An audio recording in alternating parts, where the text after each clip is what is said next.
कि ऑस्ट्रेलिया से ट्रॉफी वापस ले आईसीसी। एक तस्वीर ने मचाई ऐसी सनसनी, हर दर्शक ने उठाई डिमांड। हार के बाद भी टीम इंडिया के ड्रेसिंग रूम में किस बात का मना जश्न? जडेजा और विराट क्यों दिख रहे थे खुश? 161 दिन में हुए 2 बड़े फाइनल, हर बार ये मूंछों वाला खिलाड़ी बन गया विलेन। क्या इसका नहीं है इलाज? ये मूंछों वाला खिलाड़ी नहीं होता तो ऑस्ट्रेलिया 161 दिनों के भीतर 2 बार चैंपियन नहीं बनती। करीब 5 महीने पहले इसी खिलाड़ी ने टीम इंडिया से वर्ल्ड टेस्ट चैंपियनशिप का खिताब जीता था और अब इसी खिलाड़ी ने शतक जड़कर टीम इंडिया के मुंह से खिताबी जीत छीन ली है। अब ये खिलाड़ी कौन है, इसका इलाज क्या है, ये समझना बेहद जरूरी है। लेकिन उससे पहले 2 वायरल तस्वीरों की चर्चा जरूरी है, जिसमें पहली तस्वीर मिचेल मार्श की है और दूसरी तस्वीर विराट और जडेजा की खुश होने की है। आखिर हार के बाद भी ये दोनों खिलाड़ी खुश क्यों थे, ये बताएं। उससे पहले ऑस्ट्रेलिया की गुरूर का किस्सा सुनिए।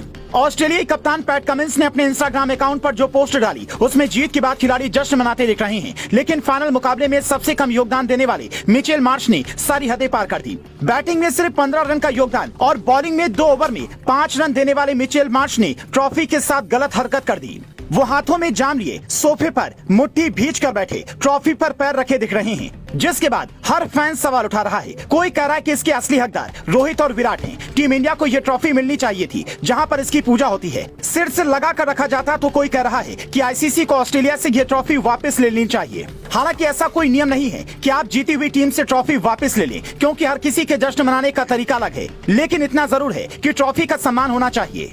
अगर ऑस्ट्रेलियाई खिलाड़ियों को सम्मान सीखना है तो ये पश्चिमी देशों के ही खिलाड़ी जो बॉक्स से सीखें।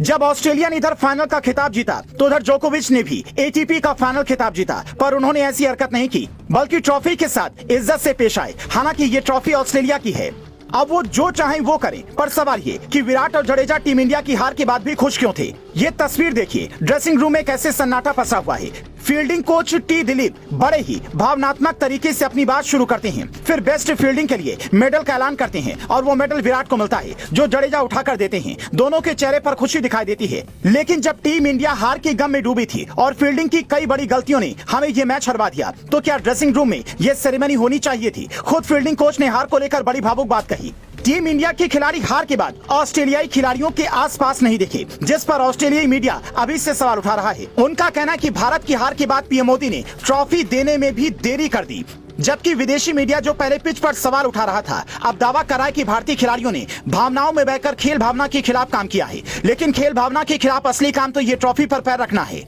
लेकिन इस पर सब चुप हैं। टीम इंडिया को भी इस बात पर ज्यादा सवाल नहीं उठाने चाहिए, बल्कि उसे इस मूंछ वाले खिलाड़ी का तोड़ ढूंढना चाहिए। कुछ दिनों बाद ऑस्ट्रेलिया से ही भारत को T20 सीरीज भी खेलनी है। ये जिस मूंछ वाले खिलाड़ी की हम बात कर रहे हैं, ये है ट्रेविस हेड। हार्दिक पांड्या की तरह ये भी पहले पिता बने, फिर गर्लफ्रेंड जोसिका डेविस से शादी रचाई। बीते साल मालदीव में छुट्टियां मनाने गए ट्रेविस की प्लेन की जब इमरजेंसी लैंडिंग हुई, तब इन्होंने कहा था सब कुछ फिल्म की तरह लग रहा था, हम लोग काफी डर गए थे। लेकिन फील्ड पर ट्रेविस को कभी डर नहीं लगता। विराट की आरसीबी की ओर से आईपीएल में खेले ट्रेविस ने टीम इंडिया के मुंह से जैसे जीत छीनी, उससे एक ही बात कहा जा रहा है कि भारतीय बल्लेबाजों में रोहित को छोड़कर किसी ने चौके और छक्के की ताबड़तोड़ कोशिश नहीं की। क्या ट्रेविस हेड का तोड़ टीम इंडिया ने पहले नहीं निकाला था? अगर ये बल्लेबाज इतना खतरनाक है तो क्या इसके खिलाफ कौन सी गेंद डालनी है? इसकी प्रैक्टिस नहीं होनी चाहिए थी। चोट की वजह से वर्ल्ड कप से बाहर हुए हार्दिक पांड्या ने भी ये माना है कि भारतीय बल्लेबाजों ने चौके छक्कों की कोशिश कम की, इसीलिए स्कोर कम बना, क्योंकि एक चौका लगने से कई ओवर्स का अंतराल आ गया था। तो सवाल है कि क्या पांड्या की बात सही है या फिर सूर्या को जडेजा के साथ भेजना गलती थी? अगर पहले भी भेजा जाता तो क्या सूर्या का बल्ला तूफान मचा पाता? आप क्या सोचते हैं? कमेंट कर बताएं।